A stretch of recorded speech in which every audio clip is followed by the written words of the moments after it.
अब हम पहुंच चुके हैं करवा चौथ की संपूर्ण कथा के भाग 3 पर।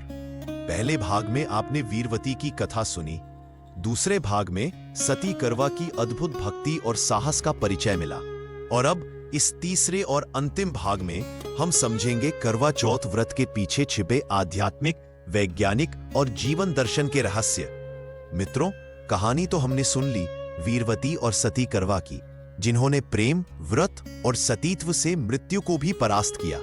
लेकिन अब प्रश्न ये उठता है, क्या करवा चौथ केवल एक धार्मिक परंपरा है या इसके पीछे कोई गहरा वैज्ञानिक, आध्यात्मिक और प्राकृतिक रहस्य छिपा हुआ है? क्यों इस दिन चांद को देखकर ही व्रत तोड़ा जाता है? क्यों करवा नामक पात्र से जल अर्पित किया जाता है? और क्यों स्त्रियां छलनी से चांद और पति का दर्शन करती है? इन सवालों के जवाब हमें इस कथा के तीसरे भाग में मिलेंगे। करवा चौथ के व्रत में चांद की भूमिका सबसे महत्वपूर्ण है, क्योंकि चांद केवल आकाश का एक ग्रह नहीं बल्कि हमारे मन का प्रतीक है। संस्कृत में कहा गया है, चंद्रमा मनसो जाता, अर्थात चंद्रमा मन से उत्पन्न हुआ है।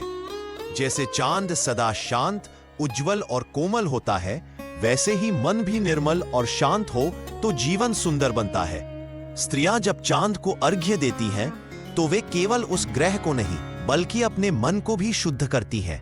वह कहती हैं, हे चांद, मेरे जीवन का अंधकार मिटा।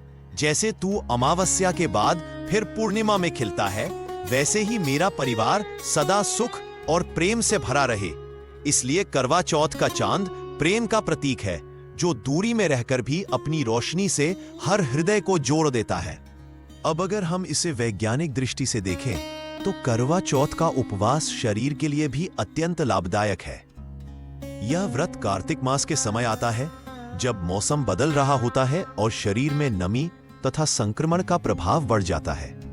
ऐसे में एक दिन का उपवास शरीर को डिटॉक्स करने का काम करता है। वैज्ञानिक रूप से जब हम पूरे दिन बिना अन्न और जल के रहते हैं, तो शरीर अपनी पुरानी कोशिकाओं को पुनर्जीवित करने लगता है। इसे आज की भाषा में ऑटोफेजी कहा जाता है। यह प्रक्रिया शरीर को भीतर से स्वस्थ और युवा बनाए रखती है, और जब यह व्रत प्रेम और भावना से जुड़ता है, तो इसके सकारात्मक प्रभाव और भी बढ़ जाते हैं, क्योंकि भावनाएं भी शरीर के हार्मोन को प्रभावित करती हैं। जब पत्नी अपने पति की दीर्घायु के लिए प्रेम पूर्वक व्रत रखती है, तो उसका शरीर सकारात्मक ऊर्जा उत्सर्जित करता है, जो दोनों के जीवन पर शुभ प्रभाव डालता है। अब बात करते हैं उस छलनी की जिससे स्त्री चांद और फिर अपने पति का चेहरा देखती है। यह परंपरा बहुत प्रतीकात्मक है। छलनी क्या करती है? छानने का काम।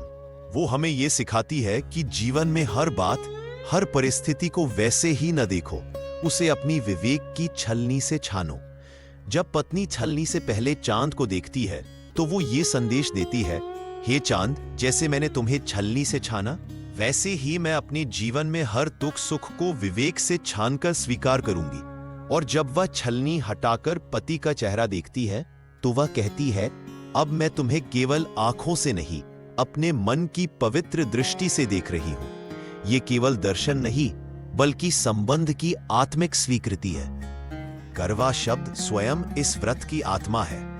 करवा एक मिट्टी का पात्र होता है, जिसमें जल भरकर चांद को अर्पित किया जाता है। मिट्टी धरती का प्रतीक है, जो सब कुछ सहती है, सबको जन्म देती है। जल जीवन का प्रतीक है, जो शुद्धता और प्रवाह को दर्शाता है। जब स्त्री करवा में जल भरती है, तो वो अपने मन की भावनाओं को उस जल में समर्पित करती है, और जब वो उस जल को चांद को अर्पित करती है, तो वो कहती है, हे चंद्रदेव, मेरे प्रेम, मेरी भक्ति और मेरा त्याग सब तुम्हारे समक्ष है।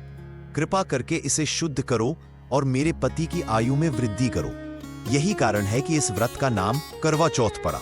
यह करवा यानी मिट्टी के घड़े और चतुर्थी यानी चौथी तिथि दोनों का संगम है। अगर इसे आध्यात्मिक रूप से समझें, तो करवा चौथ केवल पति पत्नी का संबंध नहीं है, बल्कि आत्मा और परमात्मा के मिलन का प्रतीक भी है। पत्नी जब दिन भर भूखी प्यासी रहकर रात को चांद के माध्यम से अपने पति का दर्शन करती है, तो वह वास्तव में एक साधना कर रही होती है, जहां वह शरीर की इच्छाओं पर नियंत्रण रखकर अपने मन और आत्मा को एकाग्र करती है। यह व्रत उसे यह सिखाता है प्रेम केवल शब्दों से नहीं, त्याग और धैर्य से सिद्ध होता है, और यही प्रेम जीवन में दिव्यता लाता है। समाज और परिवार का संदेश करवा चौथ का एक सामाजिक पक्ष भी है।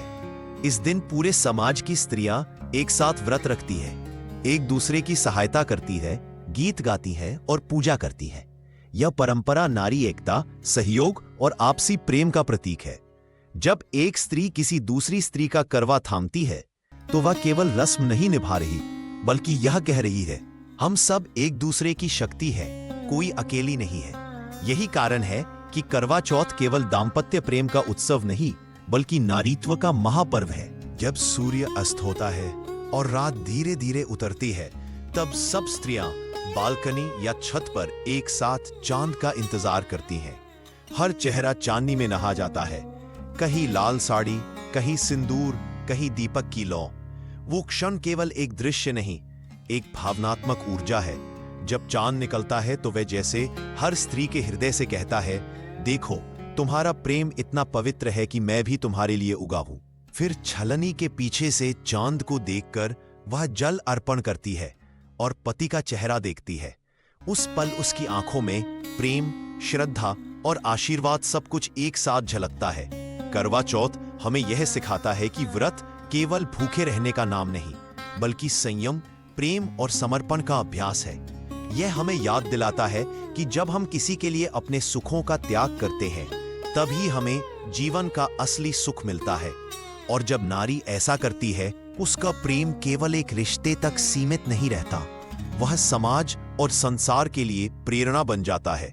मित्रों, करवा चौथ की यह संपूर्ण कथा वीरवती के त्याग से लेकर सती करवा के साहस तक और आज के प्रेमपूर्ण परिवार तक हर युग में नारी के शक्ति रूप को दर्शाती है।